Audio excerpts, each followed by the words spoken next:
Hello students. In this lecture video, I'll be discussing about the process of urine formation. It involves three main processes: glomerular filtration, reabsorption and secretion.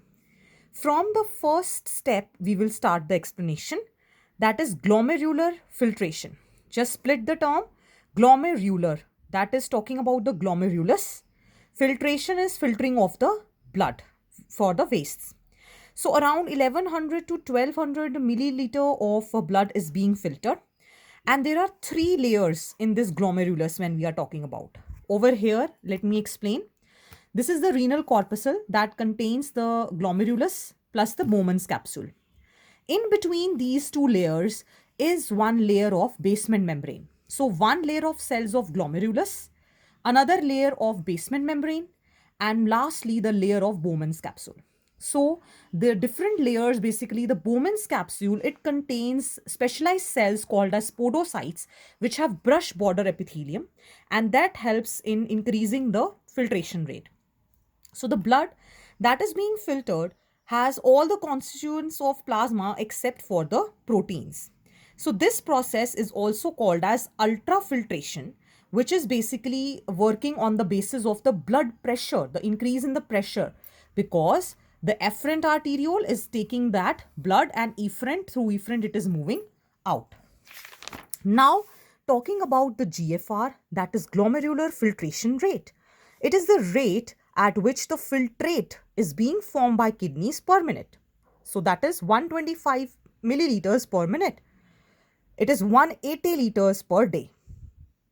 Next is that there is a regulation of this procedure, which I will discuss at the end, where there is JGA apparatus. Here you should only know the location of this. It is between the afferent arteriole and the DCT.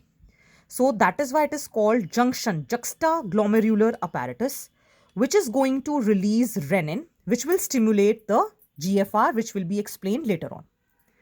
Next step is reabsorption. Why re? Again means first time when the whatever nutrients are there, these are being absorbed in the blood by the digestive tract. Second time through the renal tubules, it is being reabsorbed, the minerals which we need. Either it can be down the concentration gradient, passive, or against the concentration gradient, active.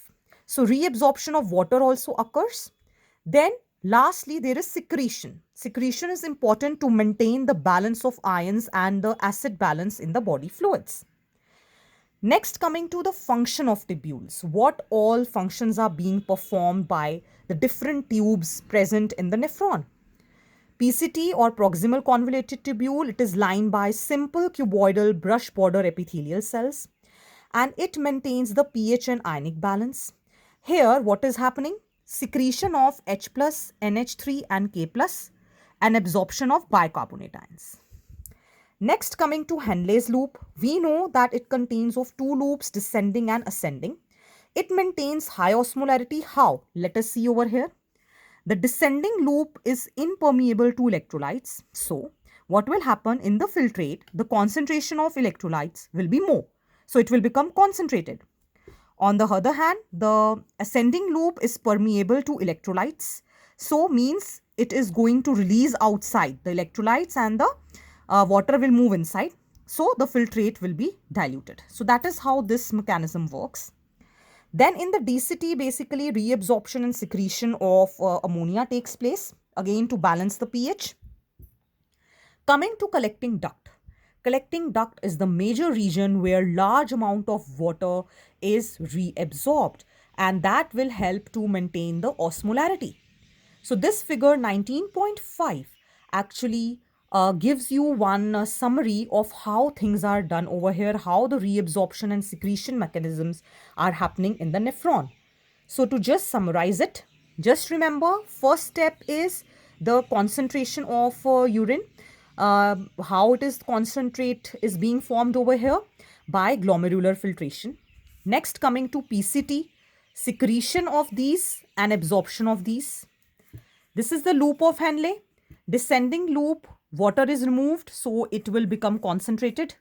And here, sodium ions are being removed in ascending loop. So, here what will happen? the diluted form of the filtrate will be there. In the DCT, again, absorption and secretion, you can see. And mainly in collecting duct, the water is being reabsorbed, maximum amount of water. And another important activity taking place is the urea recycling. See, urea is being reabsorbed here. Again, it is absorbed by this ascending limb, and again it will be recycled like this. So these all things are important when in the next lecture video I will discuss about mechanism of concentration of the filtrate. So remember what is happening in each tubule.